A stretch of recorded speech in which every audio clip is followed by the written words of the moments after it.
Leopard, you are being recorded. I am as if that's going to change anything that we're going to say. Not at all. She says it for me. And now I'm going to hit start webinar. We're just going to let people in, and I will make. Wait, I'm not ready. Are you ready now? Okay. All righty. And you're going live now. Where's the theme music? I was just listening to Prince. I can play that. Ooh, I'll take it. Good afternoon, and thank you for joining us for AMAC Legends and Leapers. We are allowing individuals into the attendee side of our webinar right now. As usual, there'll be a bit of comic relief during our intro section. We'll get the program started shortly. So I hope Ricky's on here so he can hear me talk about him badly. I'll wait just to give him some time. Hello, Cynthia. So by mid-2021, we're gonna have a Legends and Leapers theme song. Oh, how cute is that? If you know anyone in the Atlanta area that writes jingles. Why are you asking me? Because you think Atlanta's open because of like nobody else like having moratorium? No, I'm kidding. Well, no, Tampa's open as well, but we don't produce such musicians and talent besides myself. So we have a really great ATL ambassador program where we have everybody. And we have everybody. David Banner, T.I., Killer Mike, all of them are ambassadors here at the airport. So and this is why I'm planting the seed now to let you know that. Good afternoon, everyone, and thank you again for joining us for AMAC Legends and Leapers. Thank you for joining us today, and we're going to turn the program over to AMAC COO Anthony Barnes to get us started. Anthony? Hey, everyone. Welcome, and thank you for joining us for this month's Legends and Leapers program. Whether this is your first time joining us as a participant or you've been joining us every single month, we're glad that you have taken the time out of your schedule to be with us on this Wednesday afternoon. Just as a reminder, we have all of our events of past recordings on the website where you can visit in our member portal. So please be sure to visit our member portal on our website to see past recordings of events. And then also, if you're not a member, you are invited to join us on the website, or you can renew your membership on there as well. So we have a lot of information there on the website, so please be sure to visit us. Without further ado, I want to go ahead and turn the program over because I'm really excited about today's program and our speakers for today. We had a great conversation last month, but I think this month we're going to have another great conversation as well. So without further ado, I want to turn our program over to our moderators for today, Ms. Lauryn Mangum Reed and Mr. Dwight Pullen. Again, thank you for joining us.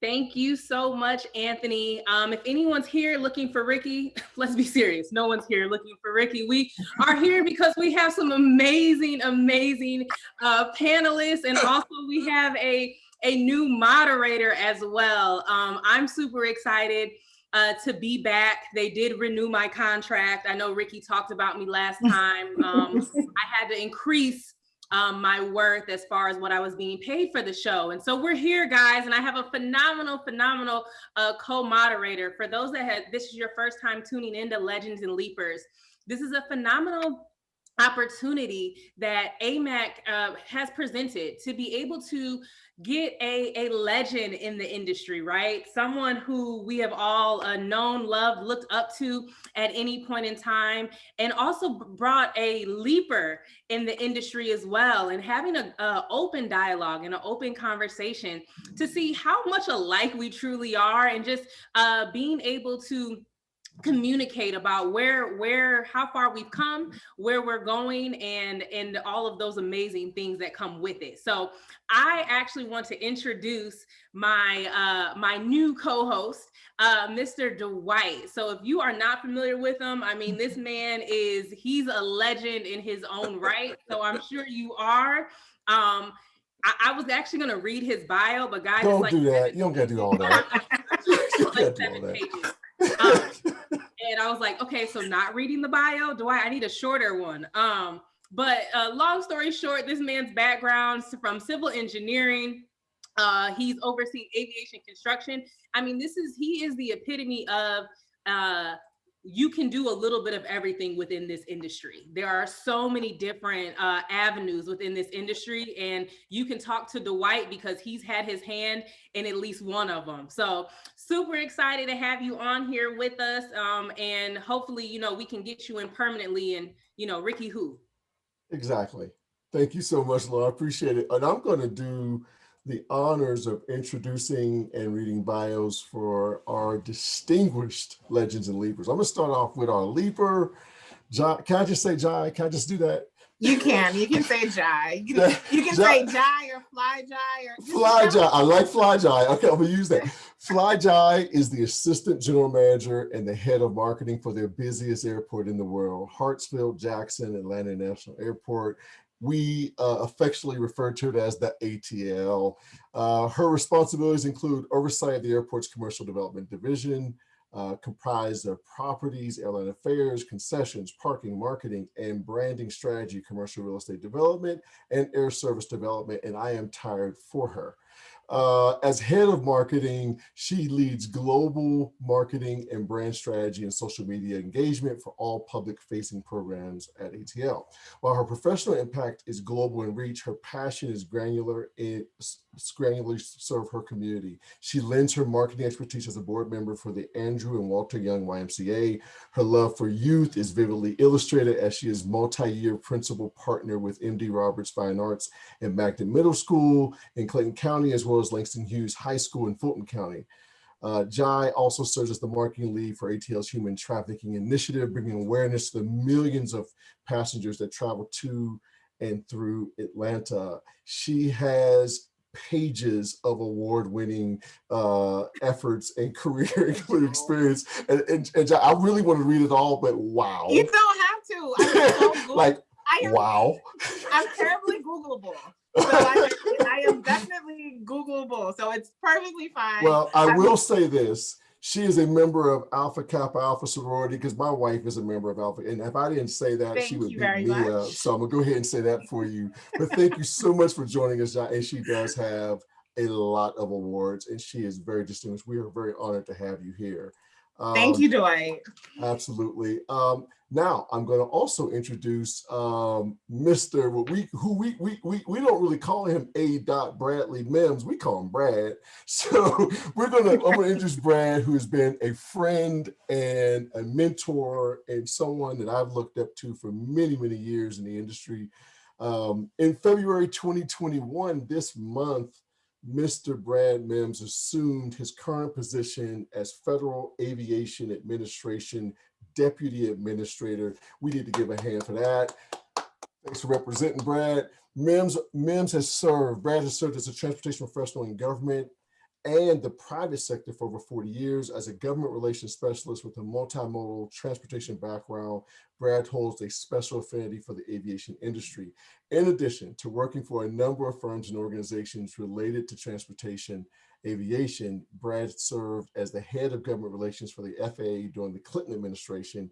He served as transportation staff member for Congress in his early career, representing the late Congressman John Lewis in Georgia and Julian Dixon in California. Mims served as congressional liaison for the Smithsonian Institution National Air and Space Museum. At the conclusion of the Clinton administration, 2001-2005, Brad served as the transportation specialist on IT and transportation teams at Booz Allen Hamilton. In 2005, he joined Parsons Brinckerhoff, serving as the aviation market vice president until 2010.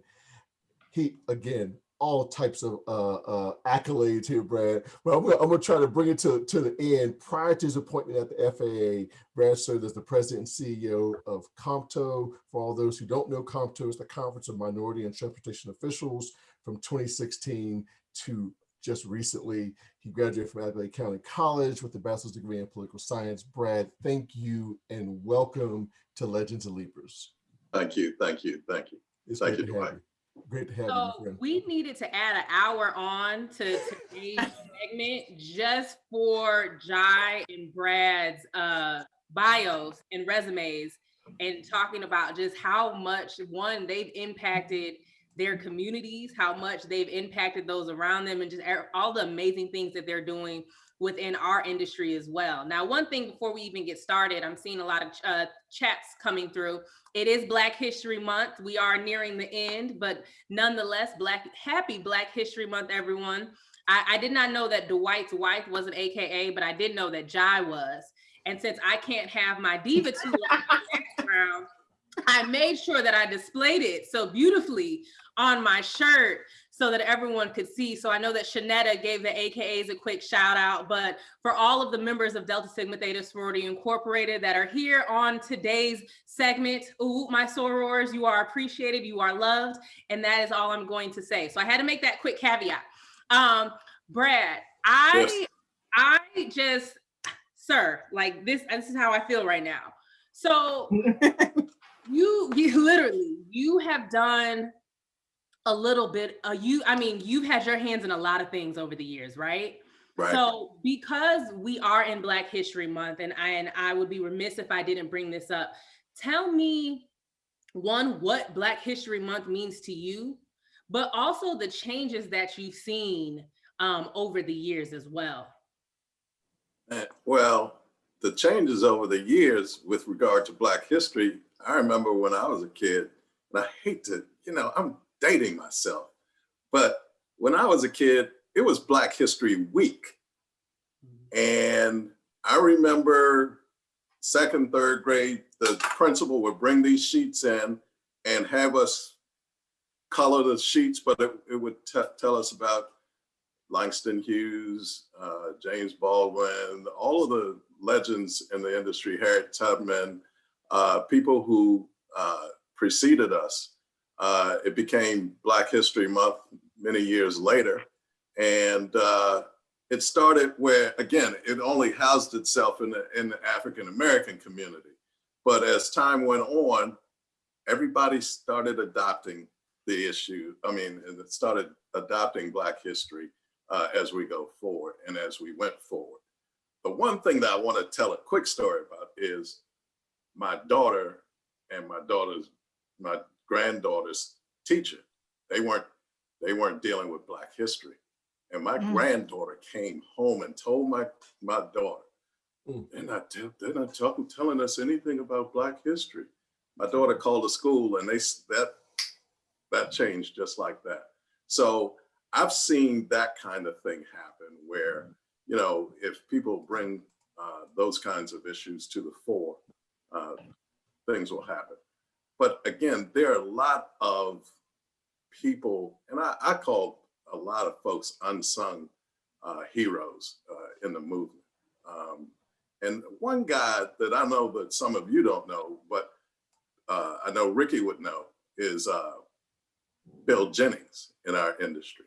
John, did you know Bill Jennings at all? I am not familiar. Okay, Bill Jennings was the head of the Orlando airport back in the 70s, 80s.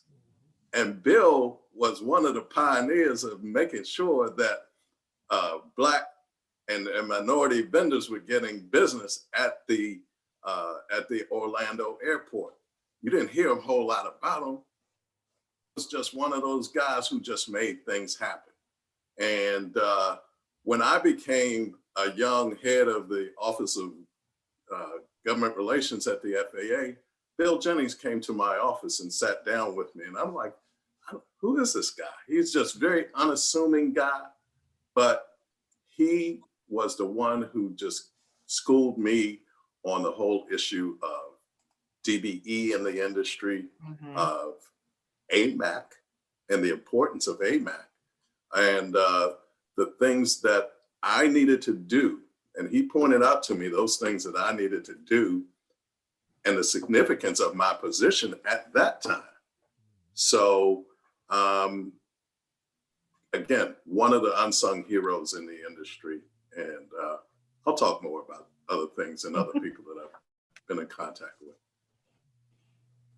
Awesome. Thank you. Well, it sounds like not only have you made huge waves over the years, but you are raising game changers as well, just within your daughter and your granddaughter. So I love to hear stories like that, being the change that we want to see. That is awesome.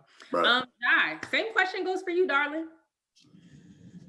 What does Black history mean? So I'm pretty fortunate to be a fifth generation Atlantean.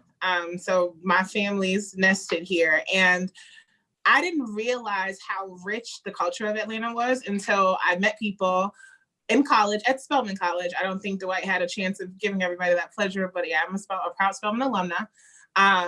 And meeting people who had never had, professors of color or people of color that were in influential positions. Well, I was born in Atlanta. My family, my grandmother went to Booker T. Washington High School. On our way to church, we would pass Spelman College every Sunday, or arguably every day, because I feel like we were in church every day when I was a kid. But Atlanta's rich history was everywhere.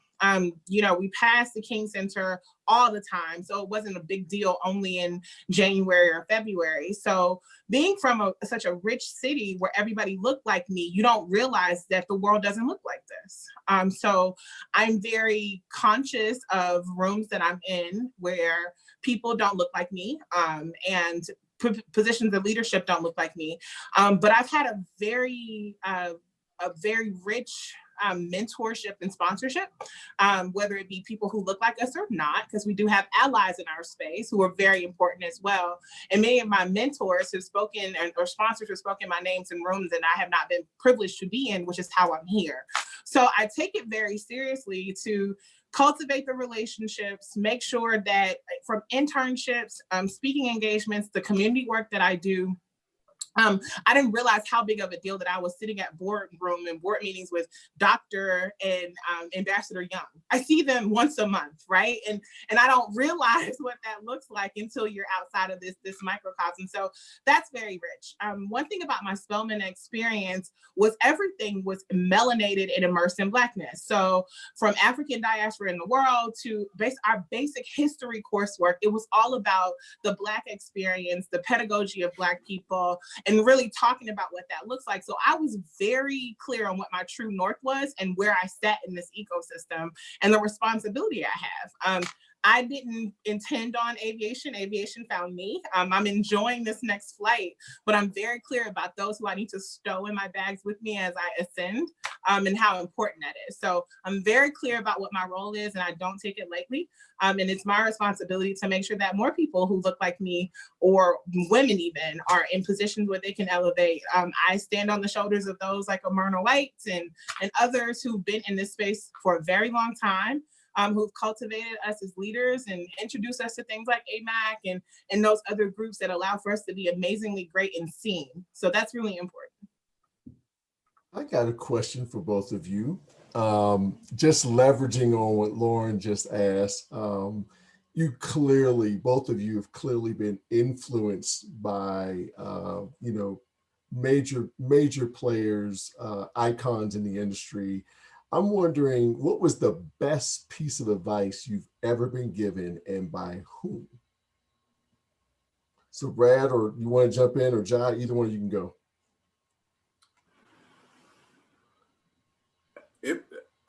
My best advice was from, again, people who are unsung heroes. Keep your head down and just plow forward and do your best work. And that's my mentor, Julian C Dixon. He was a member of Congress for many years, and unfortunately, he passed away about 20 years ago. But Congressman Dixon came to Washington in 1978 as a freshman member of Congress. He was appointed to the Appropriations Committee. Wow. He was chair of the subcommittee that oversaw DC. And,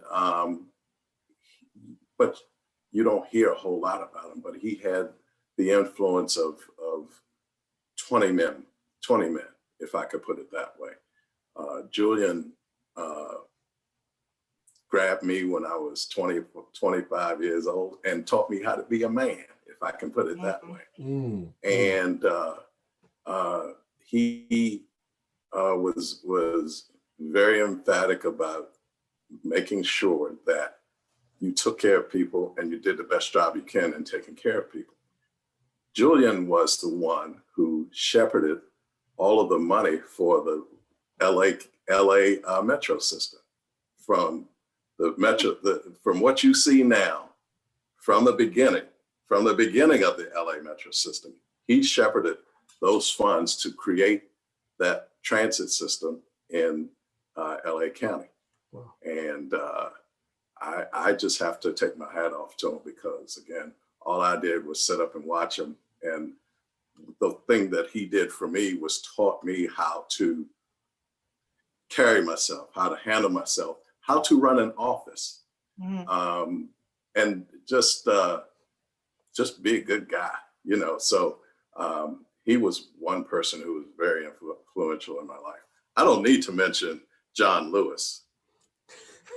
I went to work for John Lewis after I went to work for Julian Dixon, and all of the things that Atlanta was about, and all of the things that the civil rights movement was about. I got to meet and spend time with, not just me, spend time with, and John knows this, with every civil rights icon and luminary that there was. And so I just had them. I'm just very blessed and fortunate to have had that experience as well. Yeah, our offices sit above the John Lewis exhibit that's here. So if you're flying through Atlanta and you just happen to be connecting, come through the domestic ATM, and I hear his voice literally every morning telling us to get in good trouble. So I think two people, well, I have an amazing village. I have to say that. I think some of my village members are on this call because they support everything I do. So pretty sure my mom and my papa are on the phone. So hi. But I think should we say hi to? Hey, mama. I know they're probably there. My grandfather is very savvy. He has an iPhone. He will FaceTime and he'll check me too if I start talking too much. So one of the things that I remember, I was an intern with the Atlanta Braves under the Bill and Ruby Lucas Scholarship Program. There goes my mom. And outside of that program, I had a chance to work across the baseball industry. As you can imagine, there weren't many people of color in that space. And in Atlanta, where the then Turner Fields, all the Black people that I knew were workers that were, taking tickets or working as ushers. So there weren't a lot of people in this space, which is why Bill and Ruby Lucas created the program to diversify the pool of talent that were coming into the Major League Baseball. So I'm working one night and the printer breaks down. I'm a techie, so I'm fidgeting with things. And the Henry Hank Aaron walks around the corner. And I'm floored because I've only seen him in board meetings and maybe, from a far distance, but he walks in and he tells me, this is how people grow. They do the job no one wants to do. And I'll never forget that because I was fixing the copier. Most people, and you know how it is when you're in the office setting, folks will pass by the copier if it's broken. Nobody really wants to fix it. And I just remember him saying, doing the job no one wants to do. Because it's easy to do the glam job or the job that has all the attention, but the one that's tough, those are the roles in the gig. So whether it's, the coffee jobs for those who are interns and trying to figure it out, or the big multi-layered projects that are going to take a lot of you to grow and stretch to do, those are the things where you see the most value. The other thing is from my mother, Lola, who's on the phone, is always be ready. You don't have to get ready.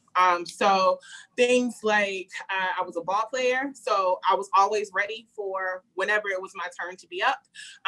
My shoes and my presentation was always together and ready because I never knew who I was going to meet. There's a jacket and a scarf in my office now. I have no idea who's going to walk in this office. And so always being ready is really critical because you have no idea when your number is going to be called or when your name is going to be mentioned. And your mentors and sponsors, those who have put you in that position, are going to expect you to be ready.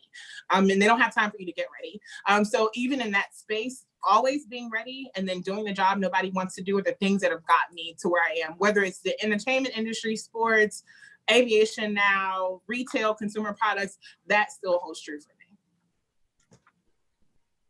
That's awesome. That's awesome. Love the village comment. Mom was like, hey, guys. She's like making her proud. Did mom have a conversation beforehand? Like, look, if you're gonna represent me, make sure. Listen, before I could walk out the door, and Spelman has this too. So if there are any Spelman alumni, they know it's true. You do a self-check before you. So you clean your teeth off, you make sure your shoes are shined up good, your hair is coiffed, everything's done, your nails are clean. You have to be ready. So yeah, I used to get we didn't have lint brushes then, so we just had shipping tape. She would like make sure my jackets were all good. So yeah, I'm always ready. I am always ready. My mother, if she's on here, she's probably like, dag but I should have sent her to Spelman. That was the difference. I was the sweatpants and t-shirt type girl, but you can get away with that at a PWI, doesn't it? Oh, absolutely not. Prepare absolutely you for not. the real world. So, you guys both said, and there goes my mother. And you guys both said some very powerful things. And I kind of want to stay on this track right now since we're here. We had an Emerging Leaders Cocktails and Conversations a couple weeks ago, and Jermaine Reed, who has sit on city council, is in Kansas City. He said, as far as success in your career and as far as success in life, you need to have three things: a mentor, an advisor, and an advocate. Now, I know that both of you have just a track record that precedes you, right? But I don't want you to name 6 or 7. I want you to name 3 people: one mentor, one advisor, one advocate, and why.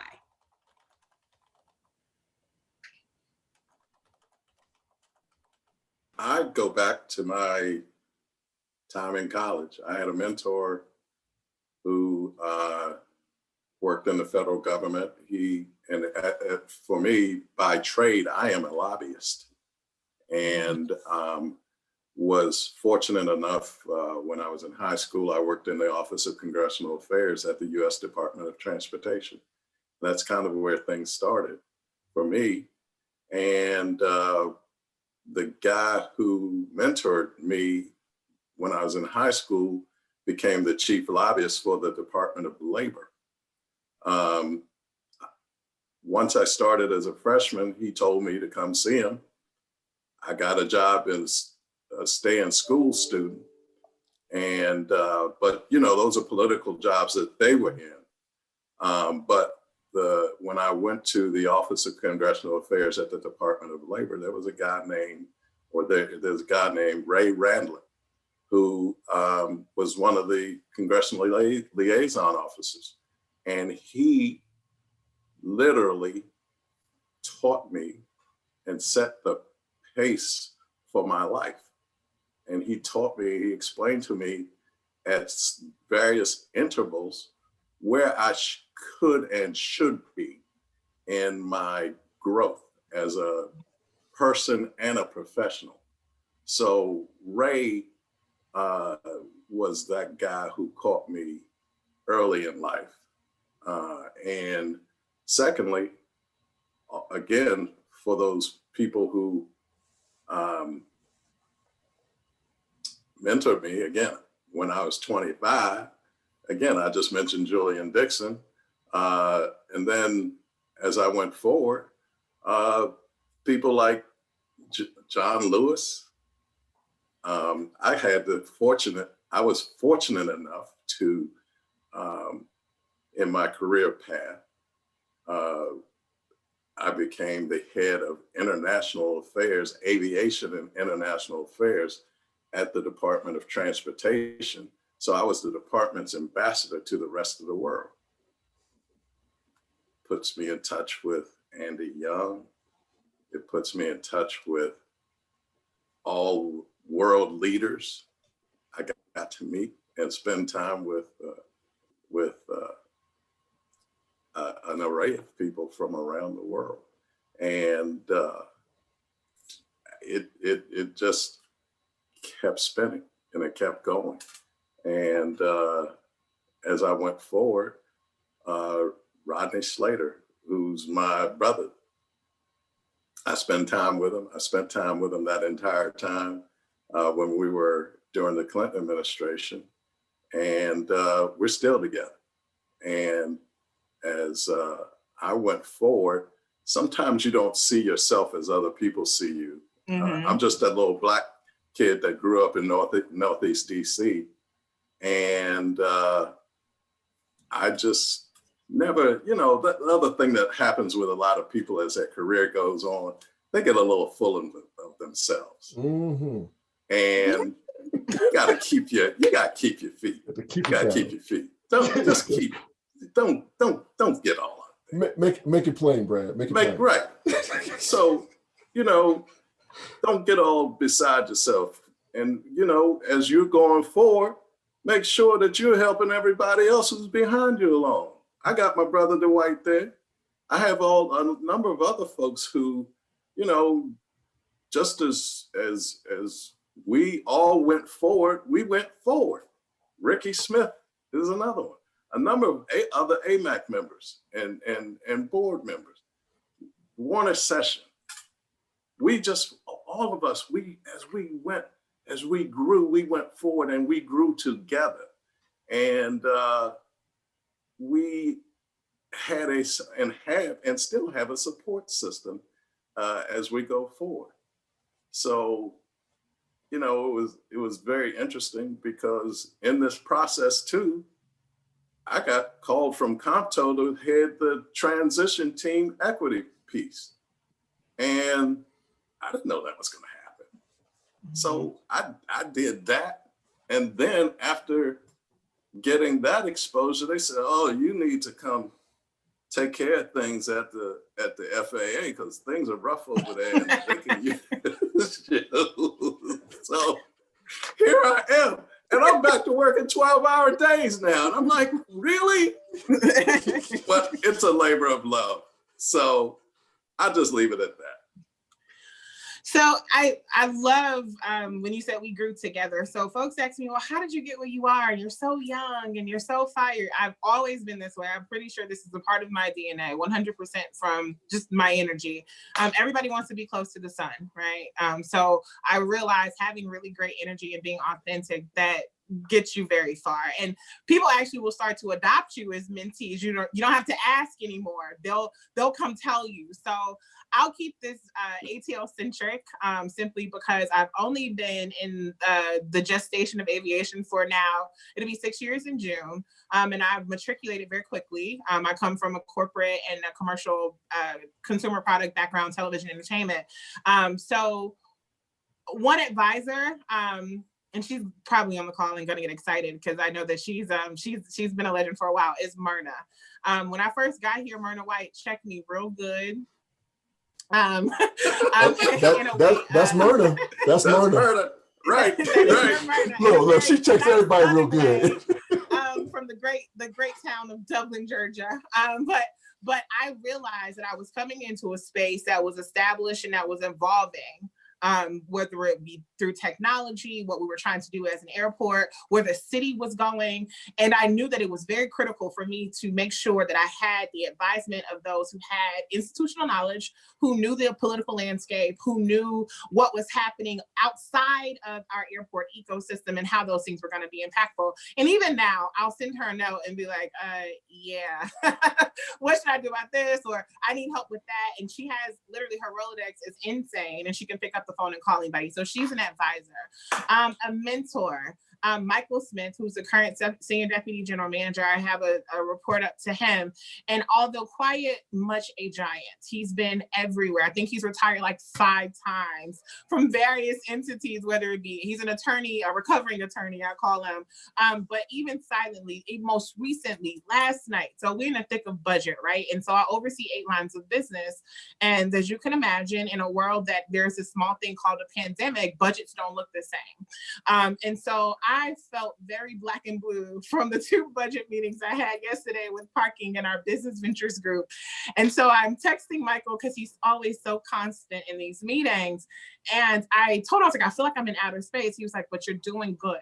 And to hear that come from him, from a mentor perspective, is very important because oftentimes we're so in it, we don't see the impact we're making, especially now. So I shout out to anybody that is in recovery from a business perspective for COVID, because this is unseen and never seen before. And we're all just trying to figure it out in an ever-changing target of when this is going to be over, right? And we don't know when over is. So being able to be told you're doing good is really important and critical. So even from a leadership perspective, acknowledging your team does so much more. People are at home, people are isolated, people have kids, and they're all over the place. So hearing your mentor say, you're doing fine, it was something about that made me feel very calm in that space. We did advisor, did mentor, advocate. It is this man from India by the name of Balram Biadori, who is absolutely my Jedi Master Obi-Wan Kenobi, who believes that I can do absolutely anything in this space. Yoda. He's Yoda. 100%. He will equip me with what I need. He will support me. He will course correct me. He'll provide me with very sometimes unsolicited advice when it comes to what I need to do. But knowing that he will go into a room and go to bat for me in a space that I may not have honor of being in is very critical. I think your contact or colleague, Lauryn, calls it an advocate, but I have it split easy. I have mentors and sponsors, and B kind of crosses both of those. But I've been very fortunate to develop those relationships and cultivate that trust, because it's very important. B gives me something he knows is going to be handled. He's not going to have to worry about it. He'll be able to sleep and rest at night. And know that it's going to be taken care of. And I can be vulnerable in that space with folks who trust you, because you need to be able to have that level of vulnerability too, because that's where mistakes happen. And then being able to make a mistake, recover, and know that that's okay. So my ATL-centric family has been very critical, because I came from television. I knew nothing other than how to get through TSA pre-check when I got here in June of 2015. That was hard in itself. So just making the evolution and knowing how to be in this space, and then being allowed to be 100% authentically myself was also a part of this, because I always ask the question, well, why not? Because I didn't grow up in aviation, so I didn't have the confines of what our industry does. So even with the programs and projects that we've been doing, and people are like, well, how did you do that? I was like, nobody told me that I couldn't. And my mother told me to believe that I could fly, so I do. And so like when it comes down to getting things done, whether it's website rebrands or all those celebrities we just mentioned, Lauryn, those are people that I had in my Rolodex from my old life that I was like, look, this is really dope and this is a great opportunity.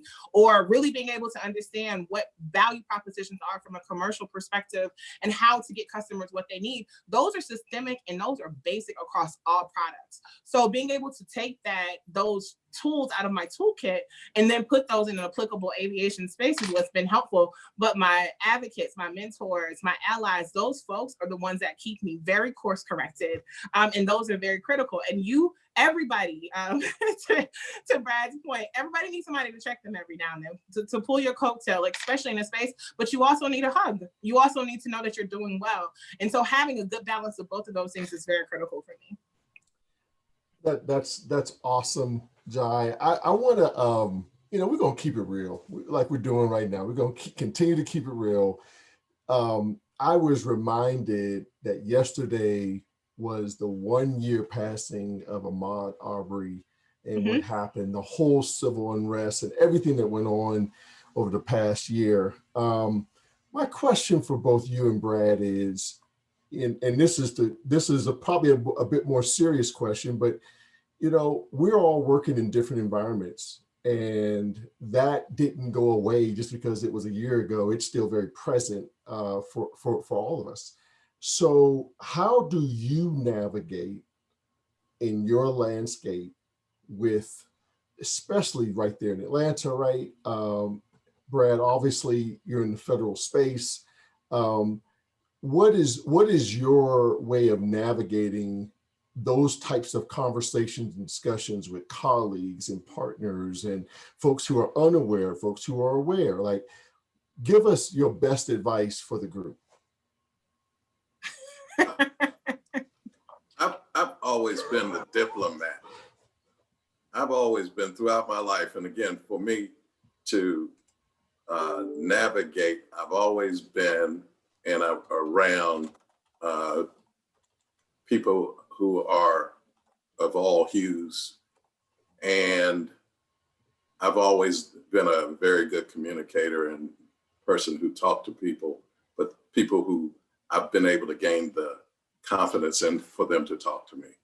And when sensitive issues come up, and especially sensitive issues about race come up, people would always grab me and take me to be that person to communicate with folks that they would have some difficulty communicating with. And I'm very proud of that. I'm very, very proud that I have that ability.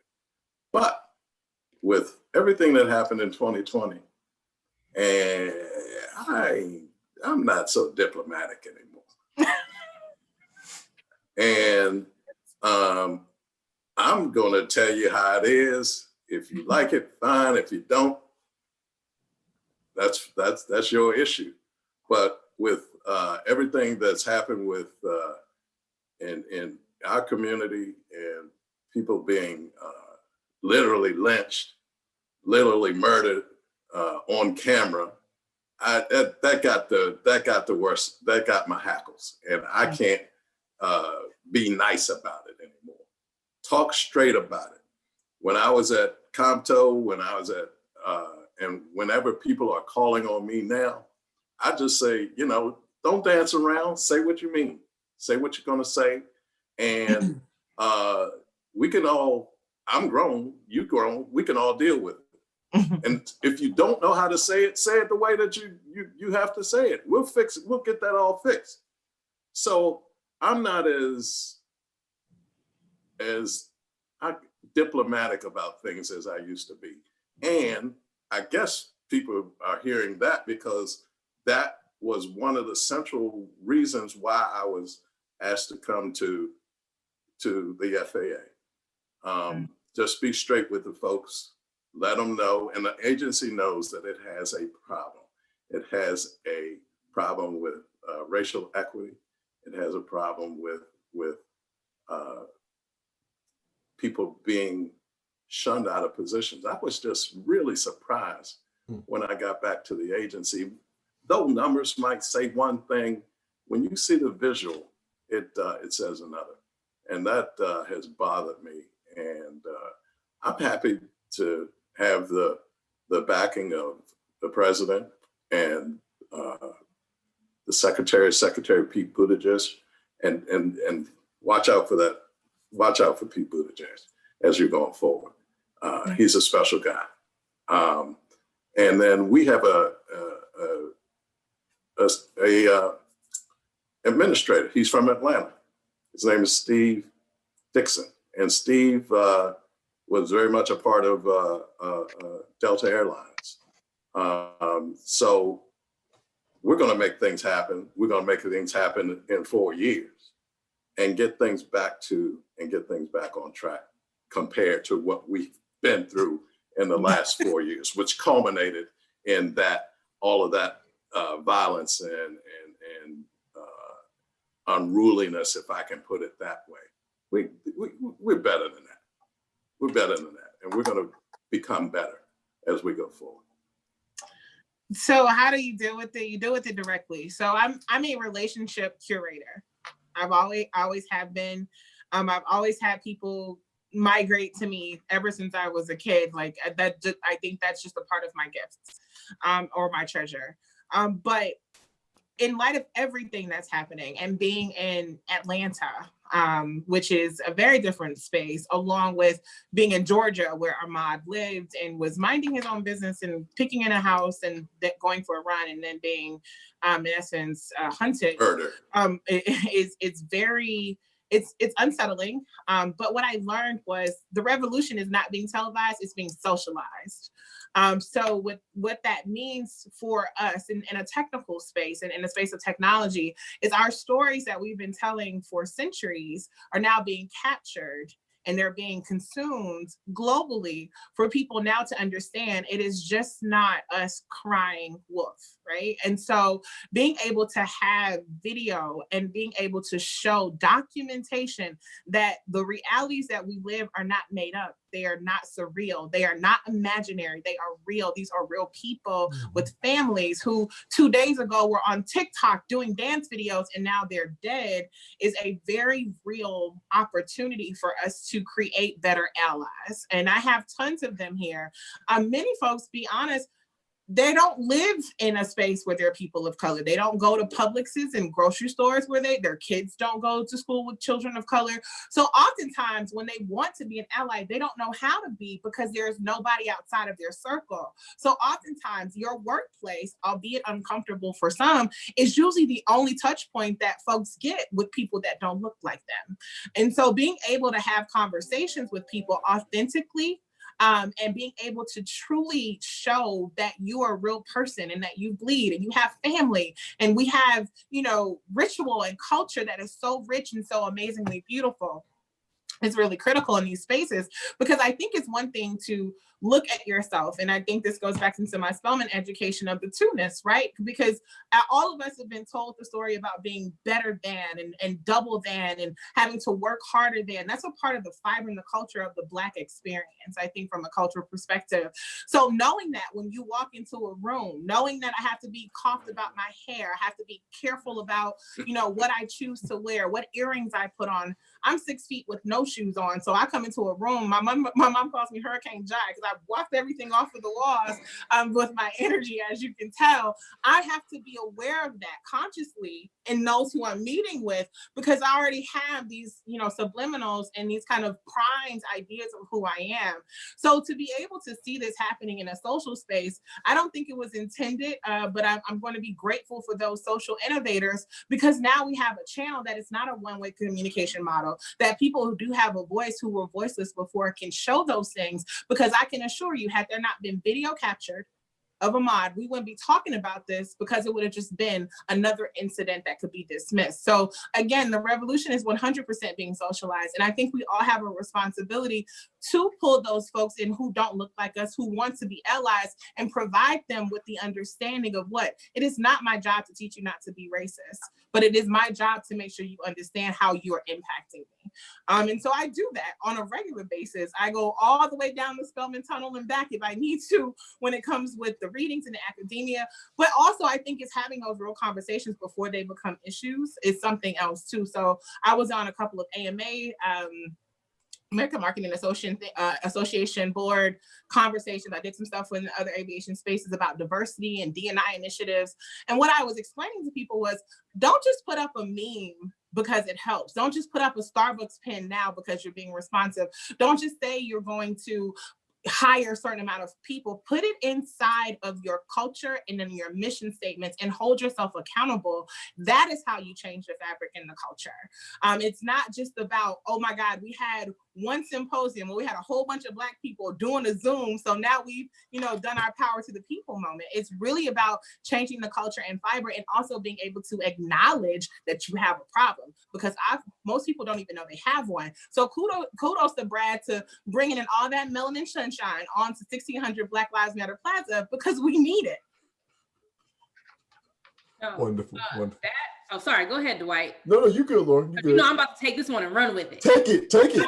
I appreciate you teeing that one up. I'm like, oh, let's go. This is what we doing today. We doing it. Lauryn is off the chain. Look, I was gonna go and tell the whole backstory. We'll tell it later. So a couple things that stood out to me, right? Well, first off, the Ahmaud Arbery. So we actually didn't even know about it happening until that video came out, is when the uproar actually happened, which was well after the fact. So we won't go there. After. Yeah, we won't even go there. But you guys both brought up a really good point, and I'm so glad that Dwight asked this question, because this is something I'm always interested in hearing.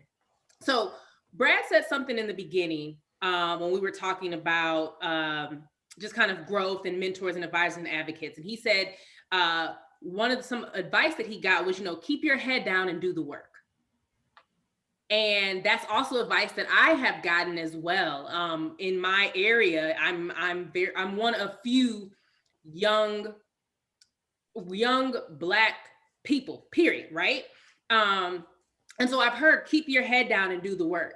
Now, Jai, I want to say this, and I want to say this in a way, you being in Atlanta, right? You made it very clear. You being in Atlanta, you being in the land of milk and honey, you being in Chocolate City. Have you ever heard keep your head down and do the work? Or has it more so been you're in a space where so many people look like you that you can feel more free to be yourself, which is something that a lot of us don't necessarily have, given where we are, where we're located, and also our surroundings as well. It's more so to keep your head down and do your work. So my question for you is, being in Atlanta, being in, Chocolate City, do you feel as though it's easier to be fly shy and be accepted than if you were somewhere else in the country? Absolutely. Geographically, me being in Atlanta allows for me to be not 100% free, but about 90% when it comes to what's happening in the country, what's happening socially, what's happening in any industry, because you have people who are running things here. I mean, you just do. You have people of color who are in C-level. I told you I tried to turn the phone off, it won't. Who are in C-level positions, who are leaders, who have paved the way. Like, I live off of the same street that has an H.J. Russell mural across from the wall. Like, I live in Castleberry Hill. He built, if not owns, all of it. I lived in the H.J. Russell building for several years. I know his family, so I knew who these people were. I would go eat dinner or breakfast at the Pascals downstairs, and you would just run into anybody who would be like, come here, girl, let me talk to you for a minute, because they understood that we were the next. The keep your head down, and I think this is the difference from a generational perspective. Keeping your head down, working somewhere for 20 years to retire, those are no longer realities that our generation faces. You don't have the opportunity to be tenured anymore and retire from somewhere and collect an SSA or collect another retirement check and bounce around, because you had jobs before that were industrial and production line oriented, where you can come in and you can work your way up. That is not how this universe works now. So in our space, keeping your head down is more so understanding where you are in that particular entity. But I also say, look up while you're doing that work, keeping your head down, and be seen, because it's very easy to be overlooked. I'm not saying to not be, humble, which is problematic. And by the way, millennials are turning 40, y'all. We are not 17 and 18 years old. So when everybody groups everybody's into millennial, I'm like, wait, like, we're 40. I just had to say that part. But this idea that millennials are selfish and self-preserving and all that, well, this is also the generation that we survived Katrina, 9/11. I mean, you name it, all of these traumatic. We started with dual destiny. That's what happened. So being able to be seen is very critical, because you have so many pathways to now being elevated. I didn't come to aviation because I applied online. I came because my predecessor at the time found me on LinkedIn. And that was only because I was able to look up and champion the work that I was doing outside of the aviation space. So do the work, because I just had this conversation with one of my younger peers here at work. Was, you're preparing yourself for a job when you haven't even matched with the one that you have. So I think the idea of doing the work and putting your head down is to become a master of what you're doing before you set your sights on doing something differently. Dress for the job you want, not the one you have. So having those kinds of ideas of what you're doing while you're in that space and being present, and that is something different about work ethic. But look up and see what's around you. The world is changing very quickly, from cryptocurrencies to fintech to even how we airport is different. So not looking up, you'll probably be left behind. Brad, you look like you want to jump in. Well, what was the original Chocolate City? Oh, you DC. What was the original Chocolate City? DC. I know. What was the original Chocolate City? DC. Washington, D.C. See. You both Marion Barry. As much as some people put their head down, Marion Barry made go-go music. Okay? All right. Educators, Brad. That may have been a generation ago. Respectively. That may have been a generation ago. But it was your parents, it's my parents that made you guys have the abilities to have what you have today. Correct. And you guys are taking it and running with it. And I love that. I love that about it. And again, the whole issue of the work ethic, you know, a lot of times folks wasn't putting the work in. So that was the reason why I was always advised, put the work in, make sure that you do what you need to do and that your stuff is covered. And we did that. I made sure that I did that. I made sure that those who are in my band and in my circle do the same thing. So as I go forward and as we go forward, I just want to make sure that I continue to be proud of you guys, because again, you took advantage of the opportunities that are presented to you. And again, as a result of technology and a result of a number of other things, you're able to have the voice that you have. And it just warms my heart to see. It warms my heart. And I am able to, and have been able to mentor, you know, dozens of young people in this industry. And I'm going to continue to mentor people in this industry as I go. As you know, the one thing I wanted to do as part of what I'm doing now is just make sure that everybody knows, you know, there's a lot of money out there right now. The Department of Transportation, the Federal Aviation Administration is putting a ton of money into airports. Atlanta got a lot of money from the CARES Act. I'm just saying, y'all all right, Atlanta, my airport. You know, I was on the board. I was on the board of the Washington Metropolitan Airports Authority. We got a ton of money, but there's money for concessionaires, and those concessionaires that have been impacted, they're part of the CARES Act. Guaranteed, not guarantees, but it gives the airports authorities the flexibility to make sure that they assist the concessionaires in their rents and some of the other challenges that they may have in terms of resources.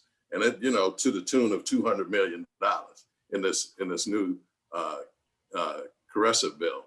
So I want to make sure that while we're talking about that, that we know that dealing with COVID right now and dealing with everything that we have to deal with in our community, that there are resources out there, and you know, you just have to kind of do a little homework and find out where they are. But there's money out there to be had to assist our businesses and everybody else in our industry as we're going forward. So let me just stop there. Laura, do I got an opportunity to ask one more question before we end this? You know what, Dwight? I feel like this is our show, sir. Okay, let's do it then. Let's make it happen. Let's do We're it. gonna go to black. We're gonna lean in. We're gonna lean in and keep on going. Y'all. Come on. Hey, so on a different note, I have been mentored and educated that leaders are readers. Leaders are readers. Can you share with us something that you both are reading now, book, article, whatever it is, something that the folks that are listening in need to understand and what you're getting from that? And I don't care what it's about, just what's got your attention right now? So part of my daily mission is I have a Google alert that I subscribe to everything that's a part of any industry that I oversee. So I get the ACI, AAAEs, I get anything that's marketing oriented at Week, and I get the clippings. I also get the Atlanta Business Chronicle, so I need to know what's happening in my local ecosystem here. And that's so that I can have what I call cultural capital to enter a room and understand what the current issues are. For Brad, it might be golf course talk, the stuff that you guys on the golf course talking about over McAllen or whatever else did y'all do. Yeah, I'm taking lessons because I have sexist. That felt kind of sexist, did it not? I don't know. No, it's not. Listen, I learned very early. Jay Bailey and a friend of mine here, he says all the business deals in Atlanta are made before 7 a.m. usually over dinner, and all of the money deals are closed on the course. So you better be able to wake up early. You better learn how to pull up, if not pretend to win or lose on the golf course. So real that's tough. true. But so from a reading perspective, that's what I do every day. So even my GM and I, we're always like going back and forth, like, hey, did you see this clipping? Did you see that? Because it's really important to be able to stay relevant. But there's one book that I go back to a lot. It's called, and this is for Lauryn and all the other ladies on the phone, it's called Breaking into the Boys Club. And yeah, I'll send you, it's right back here, so I'll get it in a minute. I knew you had it in there too. I was going to tell you to show us the Breaking into the Boys Club for me is a check of the industry that we're in, and albeit I probably look very different than anything that is happening from an aviation perspective in commercial, because then I'm actually going to a CFO's conference tomorrow, and all the women are the ones that are doing the admin work, and it's interesting, but that's the truth. That's the space I'm in. So I understand that being able to navigate in a space with people that are not like me or of me, and what I need to do to equip myself with those cultural capital things to be able to have those conversations, whether it be the pivot, the terms to use, how to be comfortable in that space. So Breaking into the Boys Club is my one. I'm going to get it for you in a minute, but that's what it's called, Breaking into the Boys Club. It's on my bookshelf back there. Couple of things. I'm not a golfer, first of all, but I'm not patient enough to play golf. I'll just admit that. Me neither. I'm a ball player. I need very instant gratification. But as I go forward, couple of things. I read a lot, and I think a lot about leadership. And during my first round at the Department of Transportation, I had been a Capitol Hill staffer, and I was great at making sure I provided the resources that someone needed. But that someone who needed those resources was a leader. And so I had to develop leadership skills. And so as I'm going forward, I'm still doing that. And as I go forward, there are a number of books. I can't think of the guy's name who wrote the series or keeps the series going, but it's Phillips is his last name. He wrote Lincoln on leadership, Martin Luther King on leadership, Mike Krzyzewski on leadership. And those books they're simple. They're just simple books. And as you're going forward, all of us here, you have the leadership skills, but some people don't. And that you have to learn how to develop your abilities to lead. And as you go forward, just, let's hold your head up and lead, if I can put it that way. But you gotta put your head down and you gotta put your work. You gotta put the work in as you go. Gotta do the work. Yeah. I have a shameless plug though. So Brad mentioned something that's just so amazingly critical. Issa Rae, she talks about how she employs all her friends on her sets and as actors and all of that. And I also was at a conference for Bronze Lens with Kathleen Beartrain years ago, but it was when Girls Trip came out. And what's her name? Queen Latifah was on the panel. And she said she got to a point where she wanted to be at a table, not where she was the only person that could eat, but all her friends could eat. They all could pay. Everybody could bring something to the table. And I'm closing with that because one of my best friends is the CMO for the Atlanta Hawks, and she has a book out right now that talks about when she was a ball girl for the Miami Heat to now she's a CMO for the Hawks and what that looks like. And this idea of building as we climb. So everybody's like always about how you network up, how you network up. Sometimes your lateral networking is just as important because as you all ascend and elevate, you have those relationships at every different entity and every different layer and every different industry and category. So the other part of everybody reaching up is not just paying homage to those whose shoulders that we stand on, because I'm very certain the work that Brad has done for us has allowed for his ceiling to be our floor, right? So for us to be able to ascend and to do the work. So think about how you network up along with the people who you have coming along with you, you'll be amazed at how quickly you can make a phone call to somebody that remembers when you were all in the trenches. So I think that's very, very critical for people to remember. Everybody's always trying to get to the CEO. Sometimes knowing who's at the front desk and the administrator is probably more valuable. That's right. Right. So being able to do that is something else that I think that AMAC does in a lot of the industry. So I'm very grateful that you guys invited me for the call, because this is how we continue to keep this kind of energy and this momentum moving. Jai, it's amazing that you said two things that my father has always said, right? And you know, this goes back to Brad talking about remaining humble. You always treat the janitor like the CEO. And at the end of the day, the janitor 9 times out of 10 knows more than the CEO, because he knows everything that's going on, right? And got keys to every office. So when you lose something. Exactly. So you always treat the janitor like the CEO. And another thing that my dad always says, and if you know Kurt Mangum, his motto in life is everybody eats. And Right.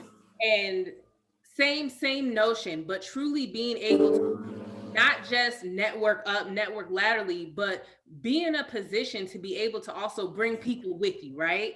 And not only opening the door, but we talk about giving people the tools and the resources to be able to walk in and actually have a seat at the table. And one of the things that I appreciate so much, you know, Dwight talked about it, Brad, if you ever hear Ricky, we talk about each other, but we love each other to death. Daryl Benton, they all have been in a position where they will pay homage every single opportunity that they get, because they are in the positions that they're in now, you know, thankfully for the Mr. Watkins, for everyone that Brad has mentioned, to be able to open the door and create another seat at the table. And I just appreciate you guys, because, you know, Jai and I, if you would have talked to us 10 years ago, never in a million years would we say, oh yeah, we're going to be in the aviation industry. Absolutely not. So to be able to create a space and to be able to open the door and create a seat at the table for us to be able to do the same truly is a blessing and is absolutely amazing. So I just appreciate you guys as far as legends, but just as far as, you know, not all heroes wear capes, and you guys truly have been that in this industry, and in a lot of other industries as well, respectfully. So I appreciate that. It's 3:05. Charmaine told me, sorry guys, the dog just woke up from a nap. Good old virtual everything right now. So Charmaine told me that we have time because the 3 o'clock meeting was canceled. So she should have never told us that. Now we're gonna take all the time that we can. But okay. There are a couple questions. I'm coming on in a minute. Brad, you're still. Hey guys, Brad gotta go. Brad got stuff to do. That was the president calling. Right. Look, Brad got stuff to do. When the president calls, the president's calling. Guys, I do. Seriously, I have to go. I'm running the next meeting, so I have to go. Well, thank you, Brad. We appreciate you, sir. Wholeheartedly, and thank you so much for blessing us with your presence for this hour and just bestowing so much knowledge to us. So thank you. All right. I'll catch y'all. Take care. Go ahead, Anthony. Oh, no, I was just going to say thank you, everyone. Lauryn, if you had any other questions, Jai, I'm not sure how long you could stay, but out of respect for everyone's time, I just want to thank everyone for joining us for today's call. I was going to tell Brad, I'm glad he said something about DC being Chocolate City, or I would have said it for him. Respectfully, you guys knew what I meant. We know that DC is the OG Chocolate City. Oh God, but Atlanta, get over it. Atlanta has become the land of milk and honey as well. So, you guys. T'Challa lives here. No, just say Atlanta's Wakanda and DC's Chocolate City, and we good. Okay. That's it. We good. So DC has like a different caliber of Black excellence, and Atlanta has a different caliber of Black excellence. It's like the chocolate city of the South versus the chocolate city of the East Coast. You know what I mean? Okay. You have to have a different kind of peacoat too, because it's cold up there. We don't have that. It's 72 degrees today. And everybody in DC has a business card. Like, it's a different type of chocolate, you know? I have a lot of green versus okay. Hey, that's DC. That's DC. But again, thank you for joining us. We look forward to you joining us next month on the last Wednesday for our Legends and Leapers program at 2 p.m. Eastern. Again, thank you for joining us. Thank you. And Thank you. I think we're Thank gonna you, co-moderator. Thank you. Oh, thank you. Do I think we're going to take a survey of officially voting Ricky off the show, or if he's just going to become a Uh-oh. sure. I like Ricky. Like Ricky from Boys in the Hood. When you say his name, that's all I think about is he was Ricky from Boys. He is a boy from the hood now. Let's not get it twisted. Baltimore's finest. Don't play with him. He's gonna get me.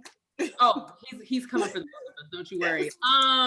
So we did have a couple questions. If you guys have a little bit of time that I do want to address. I know, Jai, we have you on here, but Dwight, since you're also a legend in your own right.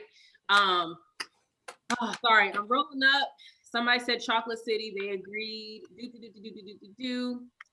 Someone had a question in regards to school, I think. I'm trying to find it. Oh, what has been your biggest business lesson?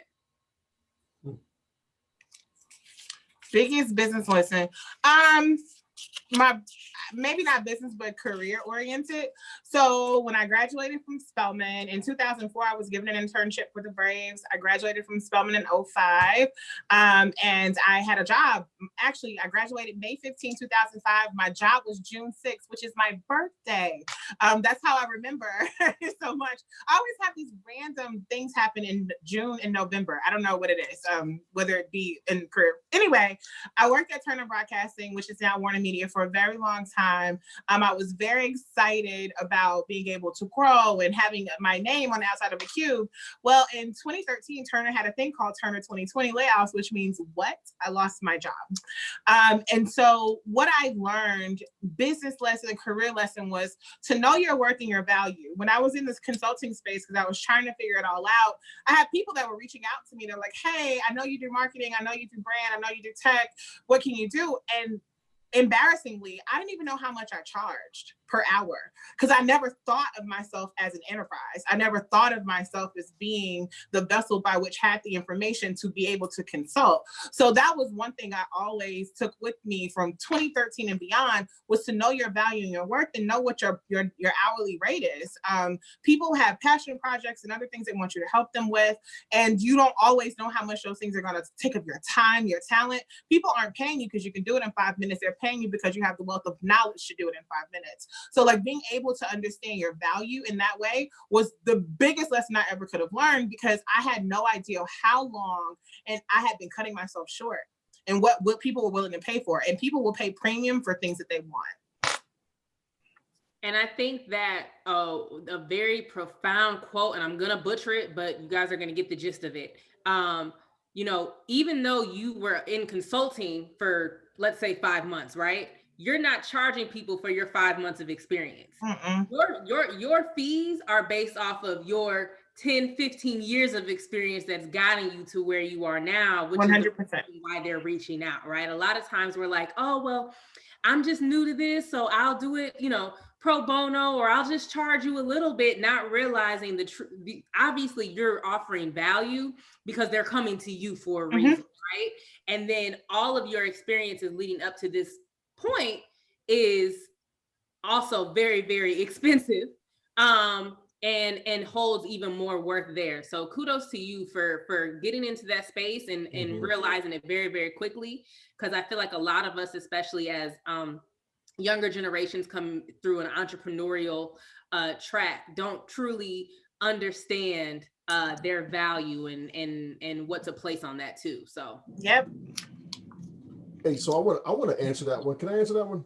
Yeah. Brad's gone. I'm gonna sit in for Brad on this one. So I wanted to share that the way I would answer that question is in 3 parts, and these are more life experiences that has changed the way I approach business. One is self-awareness. You have to be present and know your weaknesses, your strengths, your capabilities. You have to be present with how you affect others, have empathy. So self-awareness is absolutely huge. And I feel like when I became more self-aware, I was different in business. I was different in family. I was different in life. The second one is have a core team, a board, a personal board of accountability. Someone has to hold you accountable to your dreams, your visions, your accomplishments, your failures, just having that personal board. And we've already said this last one, and that is build your network. And I'm not talking about social networks. I'm talking about authentic relationships. Build your network. No, that's good. That's really good. I think there was one more question. Oh, knowing what you know now, if you had the opportunity to do school over again, what would you get your degree in? I'm actually going to say I would keep everything the same. I recommended that for you as well. So, and it's because I was a theater studies production major at Spelman and a minor in art. And then I have a graduate degree from Georgia State University in communication and digital moving images studies. So one thing I've been very fortunate to do as I've been able to grow is I don't ask my team to do anything that I will not do, that I cannot do, or that I have not done. And what's critical about that is you kind of know the pulse on how long it takes to do things, get things done, and then also create benchmarks and milestones for the team to lead. Had I not been an art minor, I wouldn't understand graphics and brand and strategy and storytelling. If I wasn't in production, I wouldn't understand how to multitask and to be in so many different places at once. If I did move into communications, the power of words and how images move. So every portion of that, and even the experiences at Turner and even at the Braves, because I worked in Braves, CNN, Turner, BT, like I've been across so many different entities, but each one of those experiences has given me a different skill set and tool set. So when I go into this box, sometimes I might be pulling back from something that's 6 years old, 6 months old, 6 minutes old, depending upon what I learned on YouTube that morning. So being able to have that very diverse background is why I'm able to be fairly successful in my role here, because I'm not just tunnel vision into one space. That graphic that shows the road to success looks like this. You go to school, you do this. Honey, my stuff is all over the place with various touch points, but each of those things is why I'm able to come to the table and say, okay, well, Jai, are you going to lead Super Bowl? Sure. I have friends at the NFL. I used to work in sports. I know this. I know about television. I know. So being able to be so diverse is very, very critical in the aviation space, because we are truly our own entity. We are our own world in here. You have from commercial dev to ops to government affairs and policy to security. It's so many different disciplines. I mean, over 200, right, that are in this aviation space. We have, bee apiaries and biologists and lawyers and everything from the spectrum is at an airport. So I would not change a thing. My mother said I should have been a lawyer, but I don't like to read, so that wouldn't have worked out. So I think that idea of who I am is a part of that embedded my education 100%. So I wouldn't change a thing. I would agree with you wholeheartedly on that one. Dwight, what about you? Because you've had same thing. I think all three of us have had our hands in a little bit of everything over the years that have gotten us to this point. So would you had changed your career path as far as college is concerned, knowing what you know now? That is such a great question for me, because I don't think I would have, but I have an interesting story. So I grew up in Pittsburgh, and when I came down to Atlanta, I was coming down to dual degree Morehouse and Georgia Tech. And in 1988, Morehouse didn't have no housing. Well, my mama was like, "You gotta take Georgia Tech." Now I knew within that year, don't nobody have housing over there. That's I was say like, nobody had, nobody housing. But of course, coming from Pittsburgh, we didn't know. So so what I've been able to do, which is why I wouldn't change anything. I have 4 sons, and 2 of my 4 sons have gone and go to historically Black colleges. If there was anything I would have done, I wanted to go to Morehouse and wanted that experience, but I've been able to live the experience through my oldest graduating from Tennessee State University in architectural engineering, and my youngest having a full ride at Prairie View A&M in the mechanical engineering department. So I've been able to live always come to vicariously. Spellhouse Homecoming. Spellhouse Homecoming. Okay, got you. Yes. And I have been to Nothing many like because I was at Georgia Tech. I've been to many. So yeah, there's just a different experience with an HBCU than anything else. And I've always kind of lived vicariously through my boys who've done that. And my friends. I have a lot of friends over at the AU Center who dual degreed at Georgia Tech. So that was phenomenal for me to live through them and go to homecoming at Howard, go to homecoming. Anyway, I'm away from your question now. But yeah, that's probably one thing that, it could have gone differently, but God had a plan, and I went on the path that I needed to go on. I don't think I would change that at all. But no, you make a really good point that it's not the education. It wasn't the track. It's more so the location in which you got it. Because right. I went to Arizona State University. We left Detroit.